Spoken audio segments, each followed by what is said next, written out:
Ljout wie sneeuwt het toneel van Relm, waarbij groepen jongeren haar agressief gedroegen tegenover de politie. Nevens de politie wie de sfeer grimietig en wienen de jongeren er echt op uit om te provoceren.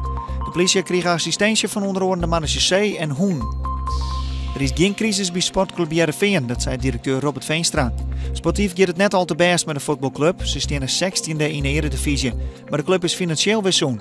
Sportief John is de hoop vestigen op Marco Papa uit Guatemala, de international trainer die het voor het eerst mee. Jappie Meter houdt op als skipper van het Ljoute Scootje. Dat had de skipper en het bestuur besletten. Reden is het zinvallende resultaten. De top van het SKS-kampioenschap is de aanronde jaren net hellen. De 53-jarige Meter debuteerde in 2007 als skipper op het Ljoute Scootje. Het Freeze Festival van aanronde sneeuw naar 2000 bezoekers lutsen. Daarmee wie het de ene best bezochte editie van het Ljoute Muziekfestival. Haast 80% van de optredende bands kwam uit Friesland. De bezoekers konden onder andere jaren naar de Hoenekop, Maas en de Wolf. Jong kleert het op en vannacht meest droeg waar. De temperatuur leidt om de 11 graden in. Morgen een soort bewolking en stevige buien met kans op tonger. De zin liet hem nog even zien. Het wordt dan zo'n 16 graden.